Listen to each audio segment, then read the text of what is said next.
Assalamu alaikum, second year biology students. I hope all of you are doing very well by the grace of Allah. Welcome to lecture number 11 of our chapter 16, and our today's topic is locomotion in Protista and invertebrates. After learning about the different types of skeleton in different organisms and how they work, now we're going to talk about locomotion. And we're going to start off with locomotion in Protista and invertebrates, which means we're starting off with the simpler organisms in which there is not much differentiation in their bodies. इसमें हम number of different organisms को one by one देखेंगे. So the first one we have is Euglena. Euglena के अंदर movement जो है वो carry out होती है with the help of their flagellum. Flagellum के बारे में आपको अगर पिछली क्लासेस से याद है तो it's a hair-like structure. And in Euglena, it is present at the anterior side of the body. So if this is the body of Euglena, इसकी anterior जो side है वहाँ पर एक hair-like structure होगा जिसको हम कहते हैं ये flagellum है.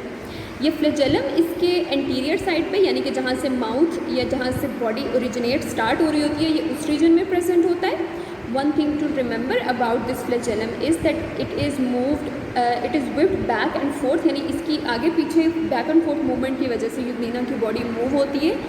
But the difference is when this flagellum moves backward, यानी कि ये पिछली वाली साइड पर जाता है, यानी कि ये इस रीजन में आ गया और इस रीजन में जब ये आ जाता है तो यूग्लिना की बॉडी फॉरवर्ड मूव होती है, ये बॉडी को फॉरवर्ड ले जाता है. But when this flagellum moves in the opposite direction, यानी कि upward direction में move करता है तो यूग्लिना की बॉडी मूव नहीं करती. इसका मतलब हम ये कह सकते हैं कि ये जो फ्लैजेलम है उनकी सिर्फ और सिर्फ बैकवर्ड पोजीशन या बैकवर्ड मूवमेंट विपिंग जो है वो यूग्लिना के अंदर मूवमेंट कैरी आउट करती है. और अगर इसके अंदर हम मूवमेंट की बात करें कि फ्लैजेलम के अंदर मूवमेंट कैसे होती है तो इसके अंदर जो लोकोमोशन या मूवमेंट है वो वेव्स की फॉर्म में पूरे के पूरे फ्लैजेलम के अंदर होती है, बिल्कुल इस तरह कि जैसे इसकी जो टिप जो बेस है यानी जहाँ से ये ओरिजिनेट हो रहा है यहाँ से एक वेव स्टार्ट होती है मूवमेंट की जो कि पूरी की पूरी लेंथ में जाते हुए टिप तक पहुँचती है और इस तरह से हमें जो फ्लैजेलम है वो स्पायरली मूव करता हुआ नज़र आता है, उसके अंदर स्पायरल मूवमेंट नज़र आती है. अब ये तो हमें पता चल गया कि यूग्लिना की बॉडी ने फॉरवर्ड जब मूव करना है तो तब क्या होगा. लेकिन अगर यूग्लिना की बॉडी को अपनी शेप को चेंज करने की ज़रूरत हो या डायरेक्शन को चेंज करने की ज़रूरत हो तो फिर उसके अंदर क्या होता है. उसके लिए उसके अंदर एक डिफरेंट स्ट्रक्चर प्रेजेंट है जो उनकी बॉडी के अंदर प्रेजेंट है and it is called contractile myonemes. ये बिल्कुल उस तरह से है जैसे कि हमारी बॉडी में कॉन्ट्रैक्टाइल मसल्स हैं. इनकी लोकेशन जो है यूग्लिना की बॉडी के अंदर through out their entire length होती है, पूरी बॉडी के अंदर पूरी लेंथ के अंदर ये प्रेजेंट होते हैं और इनकी कॉन्ट्रैक्शन और रिलैक्सेशन जो है वो यूग्लिना की बॉडी की शेप को भी चेंज करती है और उसकी डायरेक्शन को भी चेंज कर सकती है. सो इनकी कॉन्ट्रैक्शन किस तरह से होती है. सबसे पहले हमें कॉन्ट्रैक्शन इनकी नज़र आती है एंटीरियर रीजन में, यानी कि ये जो फ्रंट वाला रीजन है, और हम देखते हैं कि इसका साइज़ जो है ये इंक्रीज़ हो जाता है. यूग्लिना की बॉडी का साइज़ यहाँ से इंक्रीज़ हो जाता है. After that this contraction is move to the central region of the body. So जो सेंट्रल पार्ट है अब वो वाला साइज़ में इंक्रीज़ हो जाएगा and then this movement is move on to third part और the posterior side of body और हमें ये वाला पार्ट साइज़ में इंक्रीज़ होता हुआ नज़र आता है. और जब ये साइमल्टेनियसली यानी वन बाय वन इस तरह से बॉडी कॉन्ट्रैक्ट करती है तो यूग्लिना अपनी शेप को भी चेंज कर लेता है और अपनी डायरेक्शन को भी चेंज कर सकता है. ये जो पूरा मूवमेंट है, ये जो पूरी मूवमेंट का मैकेनिज्म है, this is called euglenoid movement. Next organism that we going to talk about is paramecium. Paramecium के अंदर जो कैरेक्टरिस्टिक स्ट्रक्चर है मूवमेंट के लिए it's called cilia and because of this we say that paramecium shows ciliary movement. Cilia के बारे में हमें बताया these are the very small fine thread like structures that are present throughout the entire body of paramecium. और ये इस तरह से होते हैं, let's say if this is the body of paramecium, इसके बाहर ये small thread like structures through out the body present होंगे इन लार्ज नंबर और ये आपस में एक दूसरे के साथ मिलके कोऑर्डिनेटेड फॉर्म में जब ये सीलिया बैक एंड फोर्थ मूव करते हैं तो जो पैरामीशियम की पूरी बॉडी है वो मूवमेंट शो कर देती है. यानी ऐसे होगा कि पहले एंटीरियर साइड में जो सीलिया प्रेजेंट हैं उनके अंदर मूवमेंट होगी, वो वेव की तरह मूव करेंगे और फिर वो वेव की तरह अपनी मूवमेंट को पीछे पूरी बॉडी तक पास ऑन कर देंगे, यानी कि वन बाय वन बॉडी के डिफरेंट रीजन्स में प्रेजेंट जो सीलिया हैं उनकी बैक एंड फोर्थ मूवमेंट की वजह से पैरामीशियम एक जगह से दूसरी जगह मूव कर जाएगा। आगे आपको सीलिया के कुछ कैरेक्टर्स के बारे में बताया है। ये बहुत छोटे होते हैं, they are very small in diameter and they are large in number and they are originated from cell membrane, यानी कि सेल मेम्ब्रेन्स की एक्सटेंशंस होती हैं। अगर सीलिया के इंटरनल स्ट्रक्चर की बात की जाए, इंटरनल सिंगल सीलिया के स्ट्रक्चर की बात की जाए, तो इसके अंदर 9 पैरिफेरल डबल फाइब्रिल्स होते हैं और 2 सेंट्रल फाइब्रिल्स होते हैं। ये जो डबल फाइब्रिल्स होते हैं,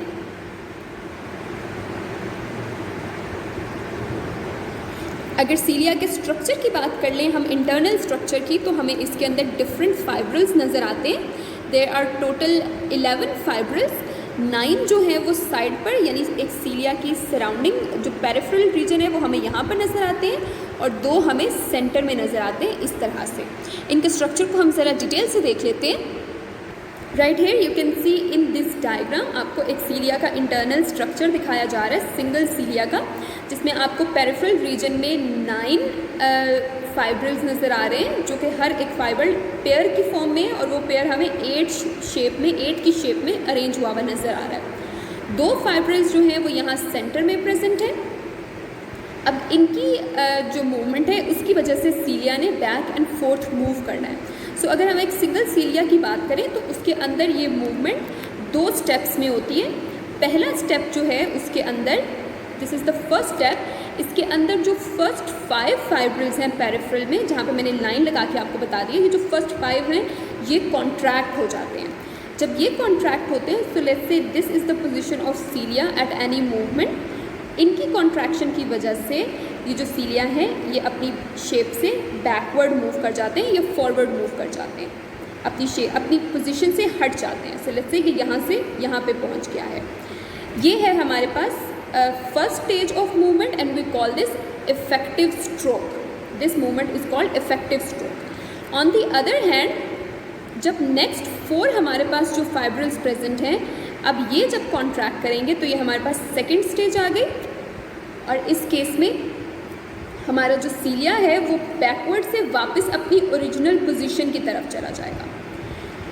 इस मूवमेंट को हम नाम देते हैं, this is the recovery stroke. So cilia ने हमें 2 स्टेप्स में मूवमेंट शो की है। एक हमारे पास है इफेक्टिव स्ट्रोक जिसमें first 5 fibrils are involve and then we have recovery stroke in which the rest of 4 fibrils are involve. और इन दोनों की इकट्ठी मूवमेंट की वजह से, ये दोनों तरह के स्ट्रोक्स की वजह से पैरामीशियम के अंदर हमें सीलिया की बैक एंड फोर्थ मूवमेंट मिलती है और इस तरह पैरामीशियम की बॉडी मूव कर जाती है।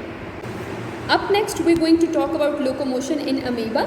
अमीबा के बारे में हमें पता है कि इसकी बॉडी में किसी भी किस्म की डिफ्रेंशिएशन नहीं होती। इंस्टेड जो इसका बॉडी मैस होता है उसके अंदर से कुछ एक्सटेंशंस निकलती हैं जिनको हम सूडोपोडिया का नाम देते हैं। सो इसकी बॉडी शेप जो है वो इरेगुलर होती है और इसके अंदर से ये जो एक्सटेंशंस हैं इनको हम सूडोपोडिया का नाम देते हैं। अब इन सूडोपोडिया ने मूवमेंट में ऐसे हेल्प करना है अमीबा को कि जिस भी डायरेक्शन में, लेट्स से फॉरवर्ड डायरेक्शन में अमीबा ने मूव करना है, तो उसके लिए ये अपनी बॉडी को इस तरह से शेप कर देता है कि इसके सूडोपोडिया फॉरवर्ड या बॉडी के फ्रंट साइड पर अरेंज हो जाते हैं। ये जब सूडोपोडिया फ्रंट साइड पर आके अरेंज होते हैं, ये सूडोपोडिया बॉडी के एक्सटेंड होते हैं फ्रंट रीजन में, तो जो अंदर सारा साइटोप्लाज्मिक मैस है वो भी बॉडी के फॉरवर्ड रीजन में आ जाता है या फ्रंट वाले रीजन में आ जाता है। और इस तरह से अनइक्वल बैलेंस ऑफ वेट की वजह से बॉडी जो है वो फॉरवर्ड डायरेक्शन में मूव कर जाती है। सो this is how amoeba carries out the function of locomotion.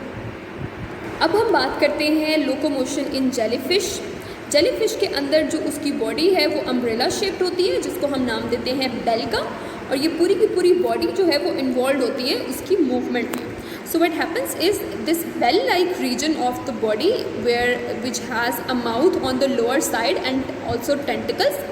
In tentacles के अंदर जो माउथ लोकेटेड है उसके थ्रू सबसे पहले पानी इस बेल के अंदर जाता है। इस बेल के अंदर जब पानी फिल हो जाता है, this bell region is contracted. इसकी कॉन्ट्रैक्शन की वजह से जो अंदर पानी एंटर हो गया था और स्टोर हो गया था वो पूरे प्रेशर के साथ अब बाहर की तरफ दोबारा से बाहर की तरफ निकलेगा।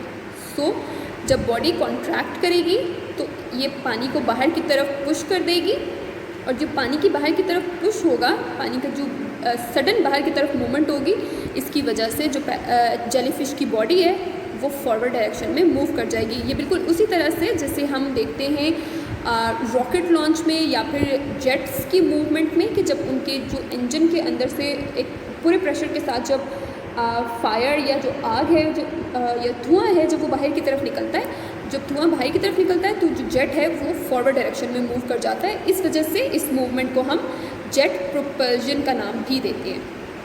सो this is also another important definition from our topic. Moving on, next we going to talk about locomotion in earthworm. Earthworm के अंदर जो लोकोमोशन है वो उससे अब तक आपको फेमिलियर होना चाहिए, क्योंकि इसके बारे में हम पहले जिक्र कर चुके हैं। अर्थवर्म के अंदर होते हैं लॉन्गिट्यूडनल एंड सर्कुलर मसल्स, जो उसकी पूरी बॉडी के अंदर लोकेटेड होते हैं, और इनकी मूवमेंट की वजह से हम लोगों ने पहले भी पढ़ लिया इसी चैप्टर में कि जब लॉन्गिट्यूडनल मसल्स कॉन्ट्रैक्ट होते हैं तो बॉडी इलोंगेट होती है, बॉडी शॉर्टन हो जाती है, बॉडी का साइज स्मॉल हो जाता है जब लॉन्गिट्यूडनल मसल्स कॉन्ट्रैक्ट होते हैं, और जब सर्कुलर मसल्स कॉन्ट्रैक्ट होते हैं तो बॉडी इलोंगेट हो जाती है। इन दोनों की साइमल्टेनियस मूवमेंट की वजह से जो अर्थवर्म है वो एक जगह से दूसरी जगह मूव करता है, बट ऑल्सो इस मूवमेंट के साथ साथ उसके पास कुछ स्मॉल हेयर लाइक स्ट्रक्चर्स होते हैं जो उसकी बॉडी की लोअर साइड पर प्रेजेंट होते हैं, जिनको हम नाम देते हैं सीटी।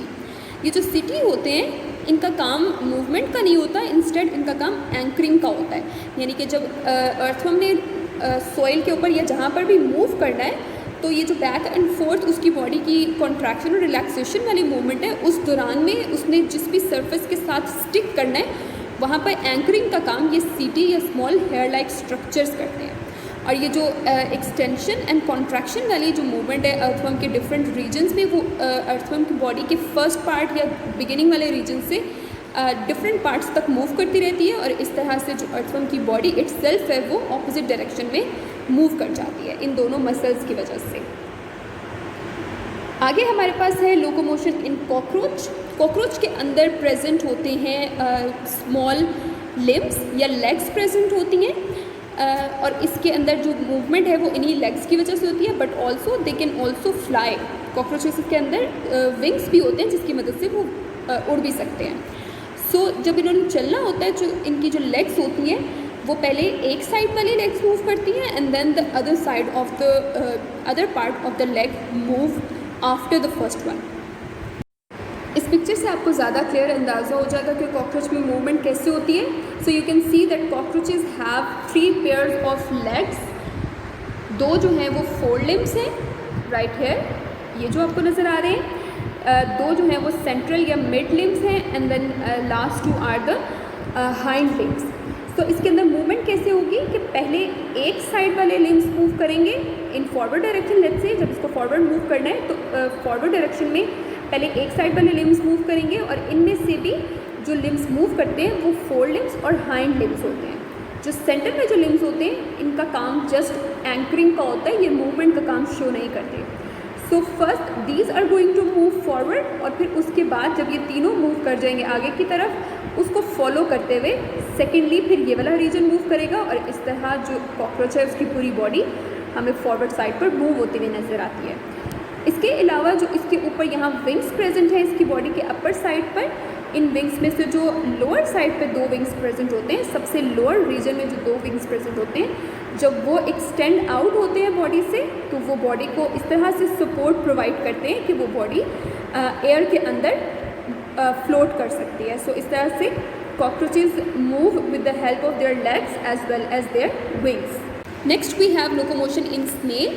स्नेल्स के अंदर जो मूवमेंट है वो हमें क्रॉलिंग मूवमेंट नज़र आती है, और वो क्रॉलिंग में हेल्प उनको मिल रही होती है उनकी बॉडी ही के अंदर जो मसल्स प्रेजेंट होते हैं उनकी मदद से। यानी इनकी बॉडी की लोअर साइड पे जो मसल्स प्रेजेंट होते हैं they work as false foot या फुट का काम करते हैं, और उनकी मदद से जो इनकी बॉडीज़ हैं वो अर्थ पे या सॉइल पे क्रॉल कर सकती हैं। लास्टली हमें बताया जा रहा है लोकोमोशन इन स्टारफिश के बारे में। स्टारफिश के अंदर हमें पता है कि उसके पास हैं आर्म्स हैं 4 to 5 या 5 से भी ज़्यादा आर्म्स होते हैं। उन सारे आर्म्स के अंदर स्मॉल ट्यूब फीट होते हैं। So in each arm of the starfish there are small tube feet. इन ट्यूब फीट के अंदर वाटर की एंट्रेंस और एग्जिट की वजह से स्टारफिश के अंदर हमें मूवमेंट नज़र आती है, या स्विमिंग वो इनकी मदद से कर सकते हैं। In this picture you can see a starfish with its 5 arms extended out. इसके हर एक आर्म के अंदर एक लॉन्ग कैनाल होती है जो सेंटर से ओरिजिनेट हो रही होती है और इसके आर्म के अंदर मूव कर रही होती है, जिसको हम रेडियल कैनाल कहते हैं।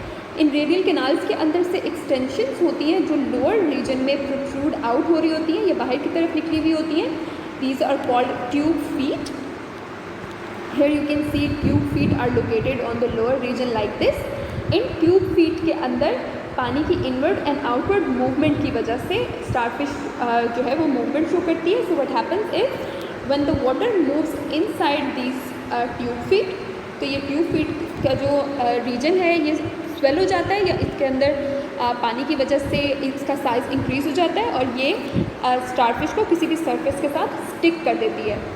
और जब ये पानी इनके अंदर से वापस निकलता है बाहर की तरफ, तो इनके पानी के लूज़ करने की वजह से जो स्टारफिश है वो उस सरफेस से डिटैच हो जाती है, और उसकी डिटैचमेंट की वजह से जहाँ पे भी वो अटैच थी स्टारफिश उसकी ऑपोजिट डायरेक्शन में मूव कर जाती है। तो लेट्स से कि यहाँ पर वो अटैच थी और जब इनके अंदर से पानी मूव किया तो उसकी ऑपोजिट डायरेक्शन में उसकी पूरी की पूरी बॉडी मूव कर जाती है। And this is how we see starfish swimming in water.